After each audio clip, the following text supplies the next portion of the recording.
Oi pessoal, meu nome é Camila e sejam bem-vindos ao Perfectionist Books. O vídeo de hoje a gente vai falar sobre uma série que eu acho que não é muito conhecida, mas que eu já falei algumas vezes aqui no canal, que é Pines, do Blake Crouch. Então vamos começar!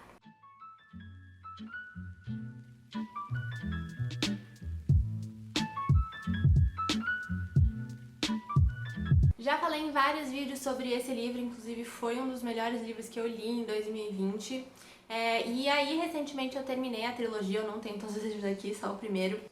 Mas resolvi fazer esse vídeo de resenha para contar um pouquinho mais sobre o que eu achei da obra, se os outros livros valem a pena ou não. Antes da gente começar, me diz se você já leu a trilogia, se inscreve no canal, curte esse vídeo e recomenda para alguém que goste de ler e que esteja procurando por boas dicas. Então vamos lá! Pines não é um livro excepcionalmente conhecido no mercado literário hoje, mas ele é de um autor sim bem famosinho, tá? Então o autor é o Blake Crouch, que é dono de obras como Matéria Escura, Recursão, que estão bombando muito, inclusive já li Matéria Escura, li antes de ler Pines, e foi o que me motivou a ler Pines, na época a Recursão ainda não tinha lançado. Basicamente uma sinopse sobre o que é a série, especialmente o primeiro livro, tá? Mas aqui a gente tá seguindo o Ethan, que é um agente do FBI. Um belo dia ele é mandado numa missão para procurar uma colega de trabalho que está desaparecida. E aí, no caminho dessa missão, ele sofre um acidente e ele entra nessa cidadezinha que chama Wayward Pines. E lá ele é curado e tal, tenta entrar em contato com a mulher dele, com o chefe dele, com os colegas dele, não consegue. Tenta sair da cidade e voltar para casa e também não consegue. E no primeiro livro a gente tenta descobrir o que aconteceu. Tá, então essa é a sinopse do primeiro livro. Eu não vou dar spoiler do segundo e do terceiro, eu só vou contar um pouco mais sobre como funciona a narrativa, assim, da história.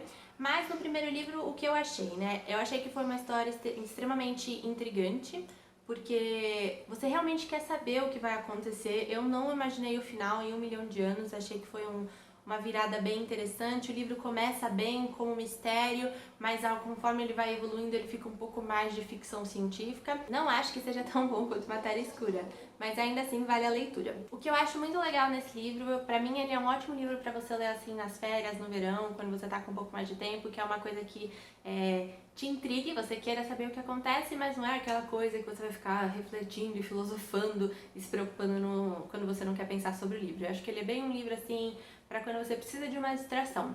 Outra coisa que é bem legal nesse livro é que o primeiro livro traz todas as respostas, tá? Então isso foi uma das coisas que também me fez pensar, nossa, mas por que é uma trilogia se o primeiro livro é tão bem amarrado, né? Mas você gosta tanto do final que ele te dá e tanto das respostas que ele te dá que você pensa, bom, vou ler o segundo e o terceiro. O que acontece com o segundo e o terceiro livro? Vou deixar a capinha aqui, tá? Eu li ele no Kindle. O segundo livro, ele tem também por volta de umas 300 páginas, assim como o primeiro. Os 3 livros têm mais ou menos esse tamanho. Mas acho que as 200 primeiras páginas você não sabe por que você está lendo aquilo. O primeiro livro ele tem uma missão muito clara, descobrir o que é essa cidade, descobrir por que o Ethan não pode sair de lá, o que aconteceu com a família dele, esse tipo de coisa.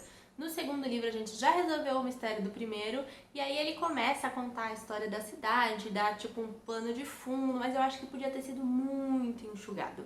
Contudo, as últimas 50, 70 páginas do livro são muito boas e terminam, não muito boas assim, tipo, melhor coisa que você já leu, mas são páginas que voam, sabe? O tanto de tempo que se levou para ler as 200 páginas parece uma eternidade quando comparado a essas 50 aí do final.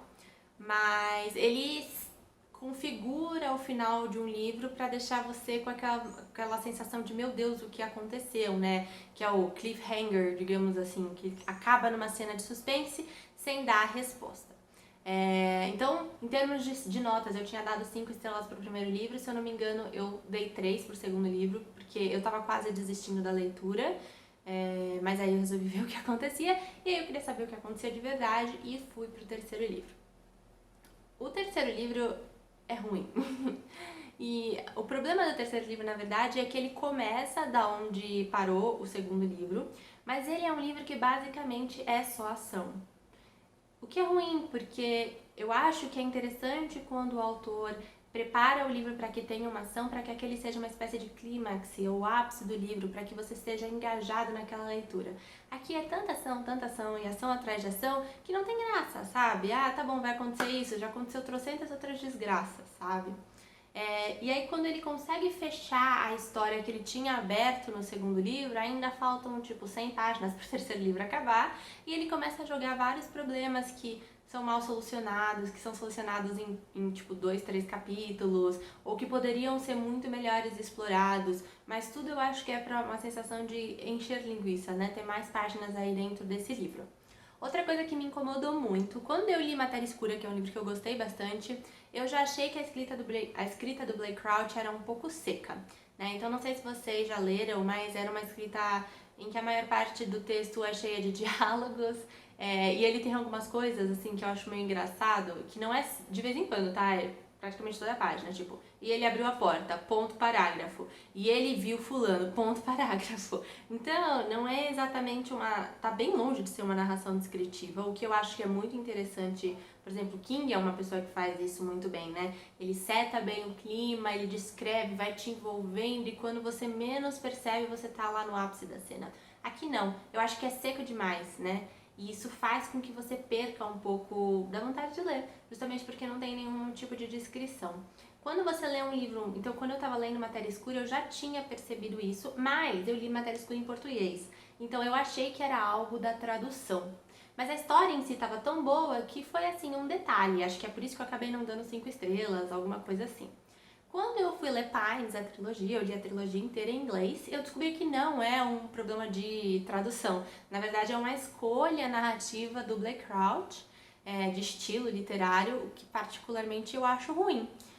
Eu acho que quando o livro tem uma trama extremamente interessante, como Matéria Escura e o Pines, você ainda perdoa. Porque você quer tanto saber o que vai acontecer, de fato porque são ideias originais, pelo menos eu nunca li nada assim, que você fala, beleza, inclusive te ajuda a ganhar ritmo, né? Porque se não tem descrição, é só diálogo, você vai indo muito rápido. Agora, quando a história é ruim, por exemplo, no livro 2 e no livro 3, dói mais. Parece que a escrita, ela não é que antes ela não era bonita. Aí, conforme o livro vai piorando, ela passa a beirar quase uma escrita ruim na minha concepção. Com algumas exceções, né? Então, como eu comentei, eu li Pines em inglês e, inclusive, eles estão todos no Kindle Unlimited em inglês, se você quiser dar uma olhada. E eu acho que se você tá começando a aprender inglês e você tem um nível aí intermediário de leitura, eu acho que você pode gostar desse livro, justamente pelo que eu falei. Ele não tem um vocabulário extremamente complexo, a narração dele é bem simples e ele é um livro de ritmo. Então, se muitas vezes você tenta ler livros em inglês e se pega sentindo que o livro está demorando muito ou que você não entende nada, talvez essa seja uma boa opção para você. Se você já tem inglês avançado, é capaz de você sentir basicamente o que eu senti, que a escrita chega a beirar o ruim, sabe? Mas com isso tudo dito, né? Se eu leria mais Blake Crouch? Sim, eu leria. Como eu comentei, a série do Pines ela é anterior ao Matéria Escura. Já vi alguns booktubers gringos também falando que os trabalhos anteriores do Blake Crouch são muito crus. Então eu acho que eu não leria nada que ele publicou no passado. Com isso dito, eu gostaria muito, muito, muito de ler Recursão. Vou botar a capa dele aqui e acho que todos os novos trabalhos dele, eu acho que é uma questão de se acomodar com a escrita e quem sabe ele não vai evoluindo também nos próximos livros. Para finalizar esse vídeo, eu gostaria de recomendar o primeiro livro, porque apesar do detalhe da escrita, eu acho que ele vale super a pena. Se você se sente talvez um pouco intimidado em ler Matéria Escura ou que você não precisa, talvez essa seja uma boa entrada, mas eu não recomendo o segundo e o terceiro livro, a não ser que você tenha gostado muito do universo ou que realmente você queira praticar o seu inglês. Aí eu acho que vale a pena. Bom, pessoal, é isso. Não esqueçam de me seguir nas redes sociais, se inscrever no canal, deixar no comentário se você já leu essa série ou qual série você me recomenda, curtir esse vídeo e recomendar para alguém que goste de ler.